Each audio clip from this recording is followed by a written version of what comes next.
काय सकाळ मंत्रिपदाची शपथ घेतल्यानंतर आपण पहिल्यांदा जळगावमध्ये एक मोठं स्वागत होताना आपल्याला पाहायला मिळतं. जळगावमध्ये मी कालच या ठिकाणी रात्री आलो. आज सकाळी सगळ्यांशी भेटीगाठी घेऊन आता दुपारपासनं जी नेहमीप्रमाणे कामं असतात ती कामांची मी सुरुवात करणार आहे. आणि लोकांनी रॅलीचं आयोजन केलं होतं, पण आम्ही सदा नकार दिला की रॅलीपेक्षा आपण प्रत्येकाच्या गाठी भेटी घेऊ, आशीर्वाद घेऊ आणि जाणारं वर्ष आणि येणारं वर्षातही स्वागत या निमित्ताने करता येईल अशा पद्धतीनं आज या ठिकाणी सगळ्यांच्या भेटीगाठी सुरू आहेत. अद्याप खातं वाटप झालेलं नाही, प्रतीक्षा आहे. काय कारण उशीर होतोय खातं वाटप? होईल खातं वाटप 1-2 दिवसामध्ये होईल. आता काय जर आपण पाहिलं तर बिझनेसमध्ये या अधिवेशनात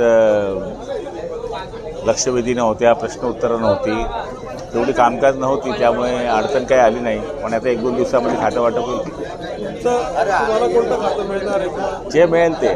शेवटी खातं मागणं हे आपलं काम नाही आहे. जी जबाबदारी नेते मंडळी आपल्यावर टाकतील ती जबाबदारी आपण पार पाडू. पुन्हा पाणी पुरवठा मिळेल असं वाटतं? कोणतंही मिळो. पालकमंत्रीपदाचं का? आता पालक ठरवतील.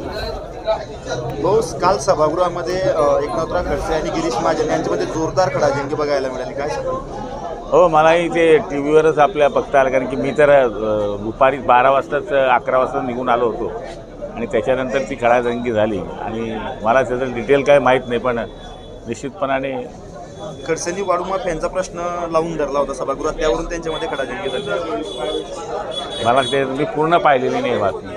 जळगाव जिल्ह्यात वाळूमाफ यांकडनं हल्ले होताना पाहायला मिळतं. एकदम चुकीचं आहे. हे करत असतील त्यांच्यावर कारवाई झाली पाहिजे.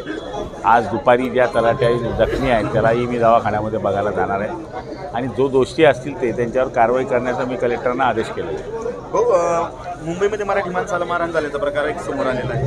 हे सहन नाही केलं जाणार. तुम्ही इथे राहणार, मुंबईच्या कुशीत मोठे होणार, मुंबई तुम्हाला सामावून घेणार, तुम्ही आर्थिक इथे मजबूत होणार आणि मुंबईच्याच मराठी माणसांना तुम्ही वाईट म्हणणार. चोपला पाहिजे, ठोकला पाहिजे, असं नाही चालणार. इथे राहायचं, सरळ राहा. गृह खात्याच्या संदर्भात एकनाथ शिंदे अडून बसल्याचं सांगितलं. नाही अडून बसले असते तर सरकारच स्थापन झालं नसतं.